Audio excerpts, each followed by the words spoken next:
Doctor ortho Ayurvedic oil and capsule, अब दर्द भी घुटने टेकेगा। देहरादून में परिवहन विभाग के कार्यक्रम में सीएम धामी ने की शिरकत, वाहन स्वामियों को अनुदान किया वितरित। एसआईआर 2026 मिशन में आई तेजी, मतदाता सूची पारदर्शी बनाने की पहल, राजनीतिक दलों के साथ प्रशासन की अहम बैठक, book a call with BLO से मतदाताओं को मिलेगी सहायता, हर पात्र मतदाता का नाम सूची में जोड़ने पर जोर। चंपावत में समरसता का महाअभियान शुरू, देहरादून से वाराणसी रवाना हुई यात्रा, गुरु रविदास के संदेश को मिलेगा राष्ट्रव्यापी विस्तार।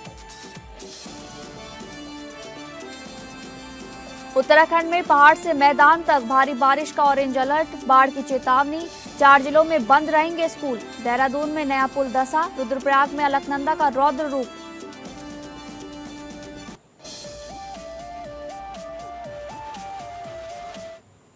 नमस्कार, आप सभी का बहुत बहुत स्वागत है उत्तराखंड न्यूज में। मैं हूं आपके साथ शालिनी राणा।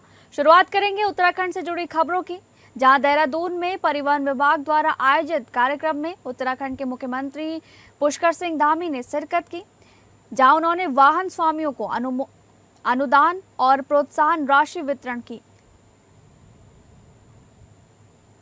यहाँ की जैव विविधता, वन संपदा, यहाँ के हमारे वन, नदियाँ, पहाड़, ये जो प्राकृतिक धरोहरें हैं, ये केवल हमारी ही नहीं है, हमारे राज्य में है, लेकिन इसका लाभ पूरे राष्ट्र को मिलता है। इसलिए पूरे राष्ट्र की अमूल्य विरासत है। पर्यावरण संरक्षण का सबसे बड़ा संदेश, सबसे बड़ा मॉडल कोई है तो हमारा राज्य है। और हमने पूरे भारत के अंदर सबसे पहले जीईपी लागू करने का भी काम किया है, ग्रॉस इन्वायरमेंट प्रोडक्ट, कि हम विकास कितना कर रहे हैं और विकास के लिए हम क्या कॉस्ट पे कर रहे हैं, पर्यावरण के क्षेत्र में हम क्या कर रहे हैं, ये हमने इसकी शुरुआत की है। देश और दुनिया में करोड़ों लोग यहाँ शांति प्राप्त करने आते हैं, इसलिए इस पवित्र भूमि में पर्यावरण और यहाँ की आबोहवा, इसको सुरक्षित रखना हम सभी का परम कर्तव्य है।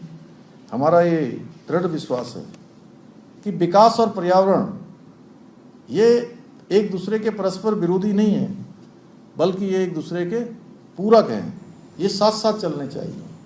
अगली खबर का रुख करेंगे, जहां पर देहरादून पौंटा साहिब के पुराने राजमार्ग पर नंदा की चौकी स्थित टॉन्स नदी पर बने नए पुल में धंसाव आ गया है। करीब 16 करोड़ की लागत से बने इस पुल को हाल ही में शुरू किया गया था, लेकिन पहली ही बरसात में पुल के एक हिस्से में भारी क्षति हो गई है। हालांकि जिला प्रशासन का दावा है कि पुलिया क्षतिग्रस्त होने या टूटने की चल रही खबरें पूरी तरह निराधार हैं और अफवाह साबित हुई हैं, लेकिन सूचना मिलते ही मौके पर पहुंची प्रेमनगर पुलिस और प्रशासनिक टीम ने बताया कि पुलिया का मूल ढांचा पूरी तरह सुरक्षित है और इससे कोई नुकसान नहीं पहुंचा है। जिलाधिकारी डॉक्टर आशीष चौहान ने तकनीकी इंजीनियरों की टीम के साथ स्वयं इसका निरीक्षण किया। जिलाधिकारी ने 3 घंटे में सड़क को सुचारू करने के निर्देश दिए हैं। इसी महीने 11 जुलाई की रात टॉन्स नदी के उफान ने ह्यूम पाइप के सहारे बनाई गई अस्थायी पुलिया को बहा दिया था, जिससे इलाके का संपर्क पूरी तरह टूट गया था। कार्यदायी संस्था लोक निर्माण विभाग ने ये बचा काम किया।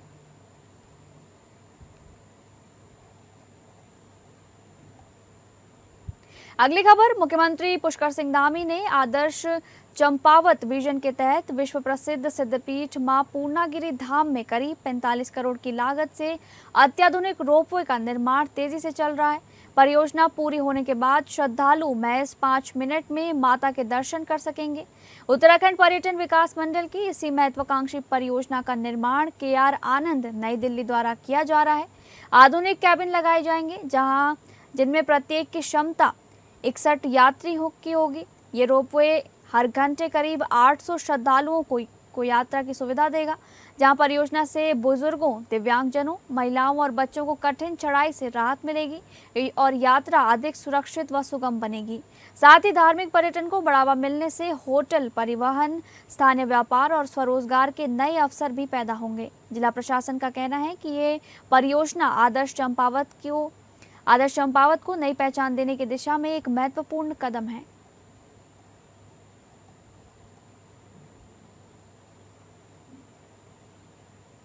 चंपावत में मुख्यमंत्री पुष्कर सिंह धामी के निर्देशों पर आयोजित जनता मिलन कार्यक्रम में जिलाधिकारी मनीष कुमार ने आमजन की समस्याएं सुनी हैं, जहां कुल 96 शिकायतों पर सुनवाई हुई, जिनमें से अधिकांश का मौके पर ही निस्तारण किया गया। कार्यक्रम के दौरान 12 पात्र लाभार्थियों के आयुष्मान कार्ड भी तत्काल बनाकर उन्हें स्वास्थ्य सुरक्षा योजना से जोड़ा गया है। कलेक्ट्रेट सभागार में आयोजित जनता मिलन में प्रधानमंत्री आवास योजना, किसान सम्मान निधि, सड़क, पेयजल, भूमि विवाद, राशन कार्ड, रोजगार, सुरक्षा दीवार और सोलर स्ट्रीट लाइट समेत विभिन्न समस्याओं पर सुनवाई हुई। जिलाधिकारी ने सभी विभागीय अधिकारियों को निर्देश दिए कि प्रत्येक शिकायत का समयबद्ध, पारदर्शी और गुणवत्तापूर्ण समाधान सुनिश्चित किया जाए। उन्होंने कहा कि सरकार की जन कल्याणकारी योजनाओं का लाभ अंतिम पात्र व्यक्ति तक पहुंचाना प्रशासन की सर्वोच्च प्राथमिकता है। कार्यक्रम में जनपद के विभिन्न गांवों से पहुंचे ग्रामीणों ने अपनी अपनी समस्याएं रखी, जिन पर संबंधित अधिकारियों को तत्काल कार्रवाई के निर्देश दिए गए।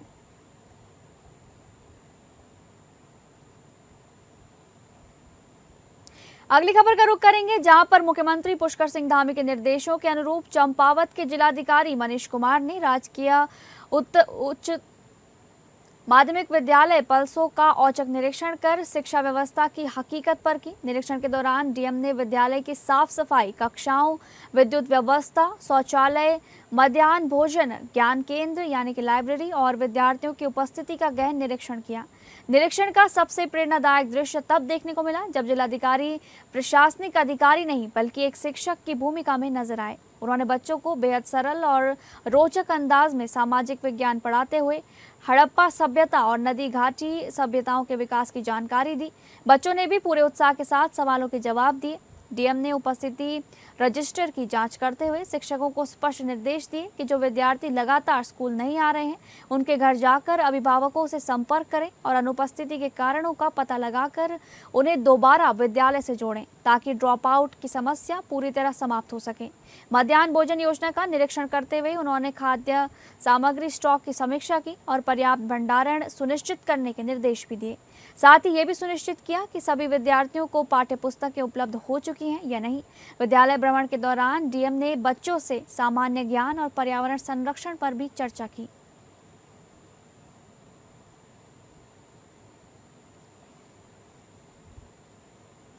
वहीं चंपावत से शिक्षा के क्षेत्र से एक सकारात्मक खबर सामने आ रही है, जहां मुख्यमंत्री पुष्कर सिंह धामी के आदर्श चंपावत विजन के तहत शुरू हुई विद्यावाहिनी योजना ने दूरस्थ गांवों के बच्चों के लिए स्कूल पहुंचाना आसान बना दिया है। जिला प्रशासन की पहल पर अब विद्यार्थियों को निःशुल्क और सुरक्षित परिवहन सुविधा मिलेगी, जिससे कठिन पहाड़ी रास्तों पर पैदल चलने की मजबूरी खत्म होगी। जिलाधिकारी की पहल पर खनन न्यास निधि से संचालित विद्यावाहिनी कार्यक्रम के तहत जनपद के कई दुर्गम क्षेत्रों में स्कूलों के लिए बस और अन्य वाहनों का संचालन शुरू किया गया है।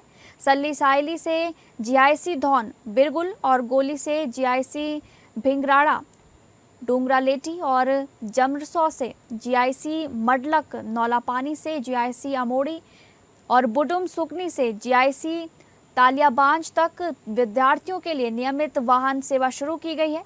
अब तक बच्चों को कई किलोमीटर पैदल चलकर स्कूल जाना पड़ता था, लेकिन नई सुविधा से वे सुरक्षित और समय पर विद्यालय पहुंच सकेंगे। इससे स्कूलों में उपस्थिति बढ़ने और ड्रॉप आउट कम होने की उम्मीद जताई जा रही है। जिलाधिकारी ने कहा कि हर बच्चे तक सुरक्षित और गुणवत्तापूर्ण शिक्षा पहुंचाना प्रशासन की प्राथमिकता है। सबसे पहले तो मैं धामी जी का धन्यवाद करना चाहूँगा और समस्त ग्रामवासियों की ओर से मैं उनका दिल से आभार व्यक्त करता हूँ और ये आशा करता हूँ कि मतलब आगे तक ये लंबी गाड़ियाँ लगती रहेंगी हमारे यहाँ से। जो हमारे बच्चों के लिए मूलभूत सुविधा नहीं थी, वो आज हमें सुविधा दे रखी है माननीय धामी जी ने।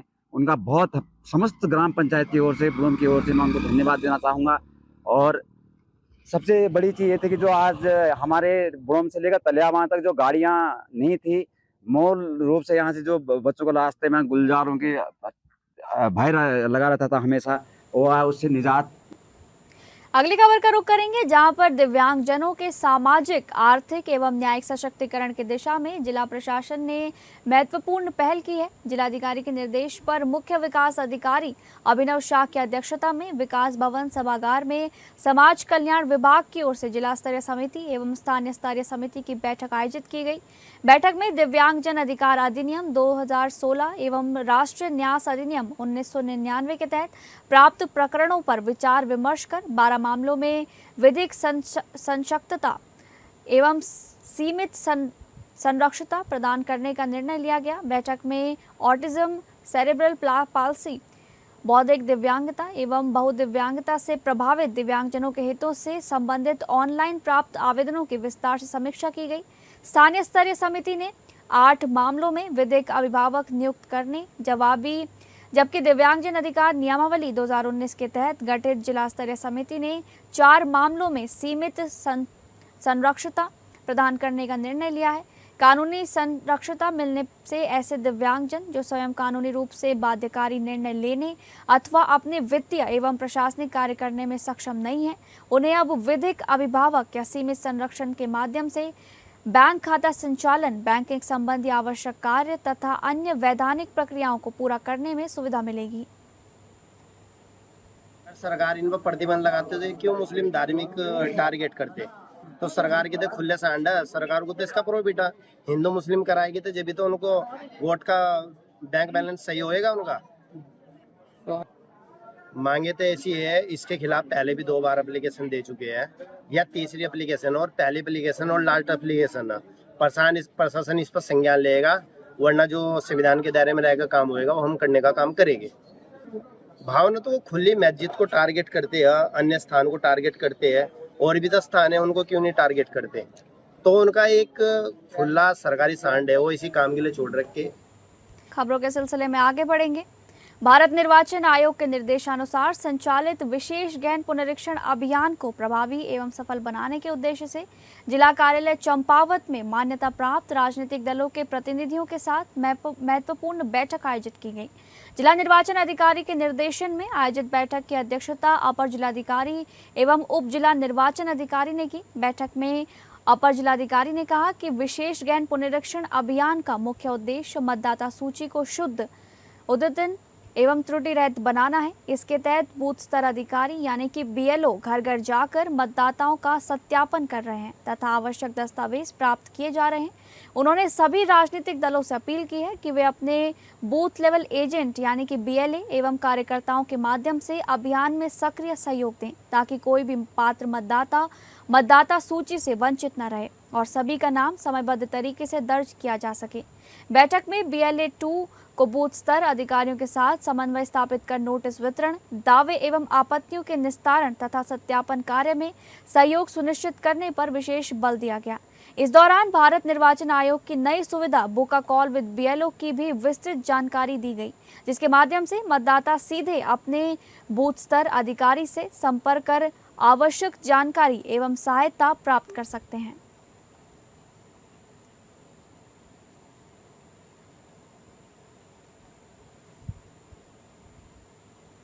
अगली खबर का रुख करेंगे जहां पर हरिद्वार के कलियर में कथित आपत्तिजनक बयानबाजी को लेकर विवाद गहरा गया है।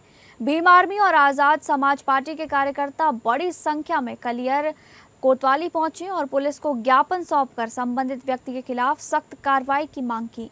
भीम आर्मी और आजाद समाज पार्टी के कार्यकर्ताओं का आरोप है कि एक हिंदू संगठन से जुड़े कार्यकर्ता ने मस्जिद और दरगाह को लेकर कथित तौर पर आपत्तिजनक टिप्पणी की है, जिसका वीडियो सोशल मीडिया पर वायरल हो रहा है। इस घटना के बाद क्षेत्र में नाराजगी का माहौल बताया जा रहा है। इसी मामले को लेकर दोनों संगठनों के कार्यकर्ता और पदाधिकारी कलियर कोतवाली पहुंचे और कोतवाली प्रभारी को ज्ञापन सौंपते हुए संबंधित व्यक्ति के खिलाफ कड़ी कानूनी कार्रवाई की मांग की। पुलिस ने ज्ञापन प्राप्त कर मामले में नियमानुसार जांच और आवश्यक कार्रवाई का आश्वासन दिया है। मान सम्मान करते हुए जो गलत टीका टिप्पणी वो दरगाह के लिए, मस्जिद मंदिर के लिए कर रहा है, वो बिल्कुल बर्दाश्त नहीं की जाएगी। तो इस चीज के समय रहते अगर समझ जाता अच्छी बात, नहीं अगर नहीं समझे तो भीम आर्मी और आजाद समाज पार्टी किस तरह की टिप्पणी की गई उस वीडियो के अंदर? हाँ जी, उस वीडियो के अंदर किस तरह की टिप्पणी की गई? उस वीडियो के अंदर गलत ये टीका टिप्पणी करी गई। अभी भी पिछली बार भी अभी यहाँ जो गरीब लोग अपना करना खाना है उनका कि वो यहाँ कलियर में आने के बाद 2-2 3-3 बार आके यहाँ के लोगों को जो टारगेट करने का काम कर रहा है, यहाँ से उकसाने का काम कर रहा है, दंगा भड़काने का काम कर रहा है, तो ऐसा ना करे।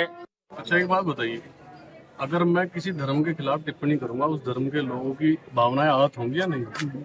तो जब मैं किसी के धर्म को टारगेट नहीं कर रहा हूँ, मैं किसी के महापुरुषों को टारगेट नहीं कर रहा हूँ, मैं किसी भी सम्मानित व्यक्ति के संदर्भ में कोई बात नहीं कर रहा हूँ, तो मैं अपने किसी भी धार्मिक स्थल के बारे में कैसे बर्दाश्त कर सकता हूँ और क्यों बर्दाश्त करूंगा भाई?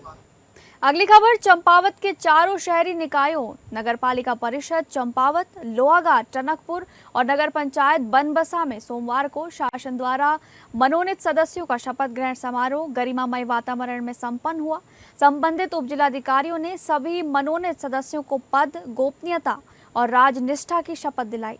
शपथ ग्रहण के बाद नव मनोनीत सदस्यों ने जनता के हितों को सर्वोच्च प्राथमिकता देते हुए पारदर्शिता, ईमानदारी और समर्पण के साथ कार्य करने का संकल्प लिया। उन्होंने कहा कि वे निर्वाचित जनप्रतिनिधियों के साथ मिलकर नगरों की मूलभूत समस्याओं के समाधान, स्वच्छता व्यवस्था को मजबूत करने और विकास कार्यों को तेजी से आगे बढ़ाने के लिए पूरी निष्ठा से कार्य करेंगे। कार्यक्रम में उपस्थित अधिकारियों एवं जनप्रतिनिधियों ने सभी मनोनीत सदस्यों को शुभकामनाएं देते हुए विश्वास जताया कि उनका अनुभव स्थानीय निकायों के विकास और जन कल्याण के कार्यों को नई दिशा देगा। आज का दिन बड़ा हर्ष का दिन है, क्योंकि आज हमारी पालिका में हमारे शासन के द्वारा नाम निर्दिष्ट किए हुए 4 सभासदों का शपथ ग्रहण समारोह हुआ है। और इसके लिए मैं सर्वप्रथम हमारे सूबे के मुखिया और बहुत ही यशस्वी और लोकप्रिय माननीय मुख्यमंत्री आदरणीय श्री पुष्कर सिंह धामी जी का हृदय से आभार व्यक्त करता हूं कि उन्होंने हमारे इस नगर पालिका को एक विकास को गति देने के लिए और योजनाओं में और बेहतर कुशलता और जनभावना के अनुरूप कार्य को करने के लिए हमारे बीच 4 सभासदों को सरकार के द्वारा और नामित किया गया। और निश्चित रूप से हमारे जो चारों सभासद हैं, श्रीमती रीता कलकुड़िया, श्री मुकेश साहू और हमारे श्री धर्मपाल आर्या जी और श्री निगम गुप्ता जी, इनके आने से नगर पालिका बोर्ड को मजबूती मिलेगी।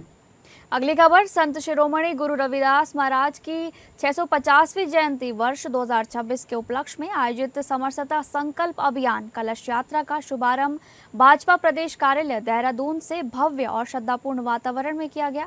भाजपा के प्रदेश मीडिया प्रमुख मनवीर चौहान ने यात्रा टोली को हरी झंडी दिखाकर श्री काशी विश्वनाथ धाम वाराणसी के लिए रवाना किया। इस पावन यात्रा का नेतृत्व भाजपा अनुसूचित मोर्चा उत्तराखंड के प्रदेश अध्यक्ष बलवीर घुनियाल कर रहे हैं। यात्रा का उद्देश्य संत शिरोमणि गुरु रविदास महाराज के समरसता, समानता, सामाजिक न्याय और मानव एकता के संदेश को जन जन तक पहुंचाना है। देश के सभी राज्यों से भाजपा की कलश यात्रा टोलियां 28 जुलाई को वाराणसी पहुंचेंगी।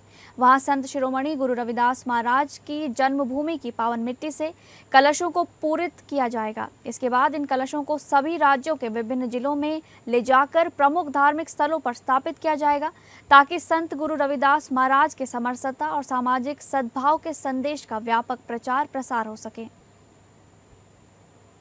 आज हमारा एक 28 सदस्यीय दल जो है काशी वाराणसी पहुंच रहा है। संत शिरोमणि रविदास जी के 650वीं जयंती के शुभ अवसर पर पूरे भारतवर्ष में पूरे 1 वर्ष कार्यक्रम चलेगा। यह 29 तारीख से 20 फरवरी 2027 तक का कार्यक्रम है। और प्रथम चरण में आज हम उत्तराखंड से 28 लोग कलश लेने के लिए वाराणसी पहुंच रहे हैं और ठीक 30 तारीख को 4 बजे हम उस कलश को लेकर के उत्तराखंड में पहुंचेंगे। और उत्तराखंड के बॉर्डर पर हमारे माननीय मुख्यमंत्री पुष्कर सिंह धामी जी उसको अपने सिरोधार्य करके भगवानपुर में एक बड़ा कार्यक्रम करेंगे और अगले चरण का कार्यक्रम बाकी चलता रहेगा। ठीक है। फिलहाल उत्तराखंड न्यूज में बस इतना ही। नमस्कार।